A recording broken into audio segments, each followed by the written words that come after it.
Hey FPL fans, welcome back to another episode of BPT. I'm your host, Pointsmaster Utz, and I'm joined by High Score Suj. And Suj, Game Week 25, average points of 47. How did you do?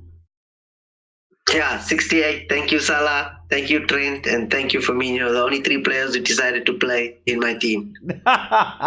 Yeah, I think most people basically were rescued by captaining Salah. And out of those 822,000 people that brought him in, you know how many of those are probably swapped from Mane, you know? Yeah, But yeah, we've got a yeah. lot to talk about this week. We've got a winter break, and I just wanted, before I go into it and explain how it's going to work, what do you think about the winter break? Do you think it's a good idea? Yes, I think it's a fantastic idea. The players need rest, and we need time to plan our FPL teams. Yeah, for sure. So the way obviously it's going to work, well, and let me answer a question first, which is people have been asking, with this winter break, does that mean we're basically going to get a weekend with no Premier League football? That's actually not true. The way I understand it's going to work is that it's 13, each club is basically being given 13 days off, and unchanged from the festive calendar, right? But it's been structured so that so 8 Premier League teams are in action on one weekend, and and the other 12 play on the following weekend. So it's basically like two fixtures on the Saturday, two on the Sunday, one on the Monday, two again the next Saturday, etc. So yeah, so it looks like the Premier League break is going to be like a lot different from the European leagues, you know. But I think that out of those, maybe not all of them are getting the 13 days off. Yeah, not all of them. Liverpool, Tottenham, Southampton, and Newcastle will have less time because they played the FA Cup replays last night and the night before. Yes. So besides them, the rest of them are getting the normal amount of time, and they can have a designated break where they can go for overseas training camps. Yes. So they'll Yes. probably go train and stuff, and have a training camp. Yeah. Training camp. Yeah. But anyway, so yeah, look, it might solve that problem. But I don't know how if it's really gonna have an effect on like the England squad or whatever.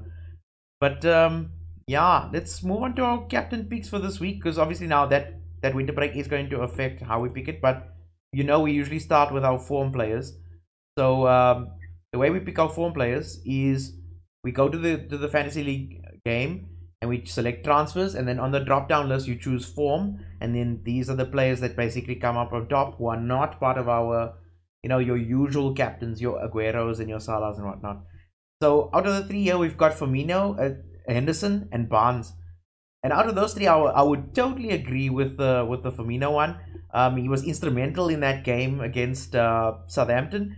I think with Mane's, you know, fitness in doubt still, you clearly want to still double up maybe or triple up even on the Liverpool players, and surely Firmino would be your pick together with Salah. Yeah, I'd have to agree with that because I mean, in the last four games, he's got a goal, and in the last game, three assists. Thank you very much. He's ninth in the XG table, and yeah, he seems to be the one who can complement Salah very well because he scores away from home, and Salah scores his goals mostly at home. So Yeah. I think you said, what did you say he's got a good record against Norwich, right? two goals and two assists. They only had a couple of games against Norwich, so two goals and two assists is quite a lot. Yeah, no, agreed. And then moving on to Henderson. Henderson, I'm totally surprised to see him on this list, because I don't know if you remember, there was a fantasy site that used to be, that was called Never Captain Nicky Butt. And Yeah. Nicky Butt was basically, because he was a CDM, he never got any points. And I felt like Henderson is the same kind of player, you know, especially in the last couple of seasons. He hasn't actually been great, but this season, even Alan Shearer has said that he reckons that Henderson's been their best player. I think that's very high praise, you know. Yeah, look, I can understand why he's on this list here because I mean, in the first 23 matches of the season, he got one goal and two assists.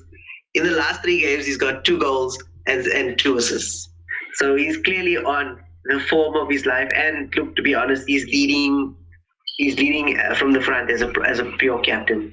You know, he wants to contribute to Liverpool's title, which is Yeah. looking obvious that they're going to win it. So, yeah, he's definitely leading from the front, and I think there's still a few more goals left in him. Yeah, okay. But yeah, look, I'm still iffy on him. Like maybe as a differential pick, sure. I mean, he's cheap, 5.4 million.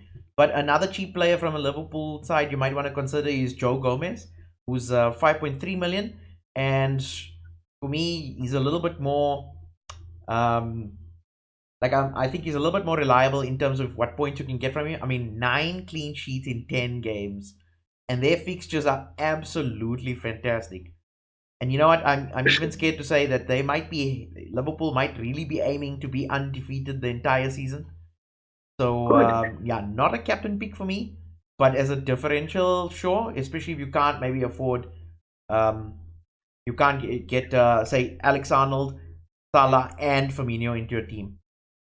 Moving on to Barnes, this is also a little bit of a surprise that he's on this list here.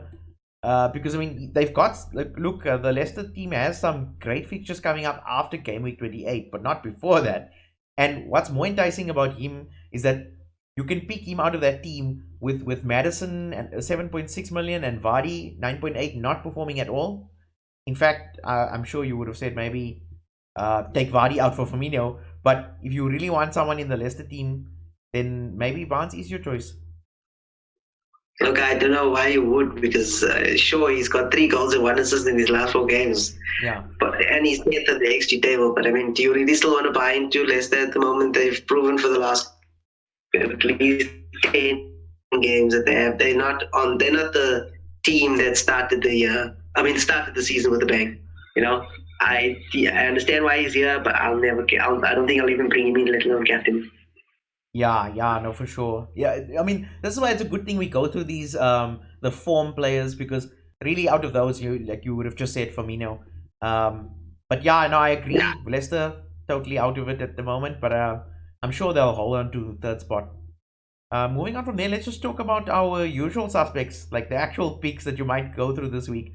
We've got a very City heavy this week with Aguero, De Bruyne, and then of course Salah. I don't think he needs an introduction, but starting with Aguero, I mean, this winter break, what's the effect that's going to happen here?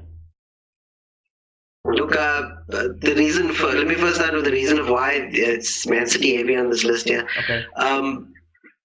The first 4 teams, you would have a preview with the manager's press conference at the very least for this weekend. Sure. And City's going to be one of those teams, and they'll be playing against West Ham, one of the worst defenses in the league. Right. So if you're adamantly going to go with Salah or one of the Liverpool players as captain, you're going to ideally want to vice captain a City player just in case something happens in the course of the week, and who knows, maybe Klopp raise Salah for the Champions League game. Having these guys as your vice captain, the game that they're playing, I don't think there's anybody else or any other team I would choose a vice captain from.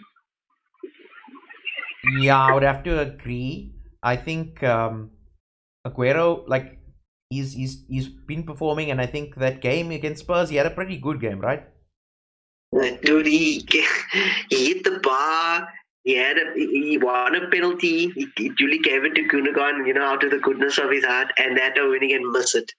This how should have been on the score sheet in this game. He's first on the XG table. He's got 6 goals and 1 assist in his last 4 games. I mean, he's on proper form, and the way that game unfolded, like it wasn't a matter of how, when he was going to score, it was how many. But he was so unlucky that I think he still deserves a place on this list here. I actually totally agree. I was shocked when I saw the results, because I mean he clearly did play well, and I think you can say the same thing about De Bruyne, because I mean look, he is low on the XG table, and that's still been concerning me. But I mean, he blazed wide. He had a chance. He hit the bar, so he was also unlucky not to get anything. And I think a lot of people still have him in their side. Like, he's very high percentage ownership. So if you don't have at least one of these guys, you're gonna lose out big time. And against West Ham, I see he's got 2 goals and 3 assists. So he's also got a good record against them. Yeah, exactly. And he'll be perfect vice captain if you don't have Aguero. Yeah, or if you pick the next man on our list here, which is Salah, and then they decide, nope, Salah's going to be put on the bench because they're playing their Champions League game. You don't know.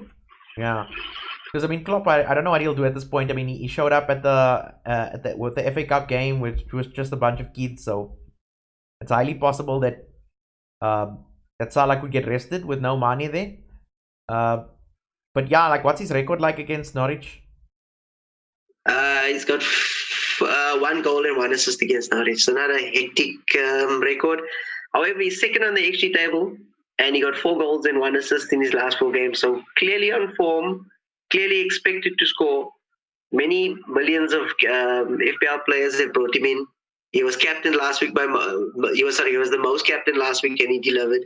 The only issue I have with him this week is that he scores most of his goals at home, and they are playing away. Oh, and the fact that he could be rested. So yeah. Look, that could be a significant problem for me.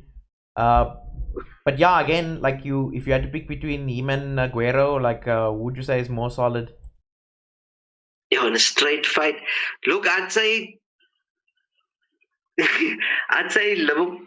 No, I'd say Aguero, because Aguero's at home and he scores most of his goals at home. Statistically, he should be getting more goals than Salah this week. Yeah. Anything else you want to add? Nothing at all, except for bringing on the points. Yeah, that's it. Okay, cool. Cheers, man. Yes.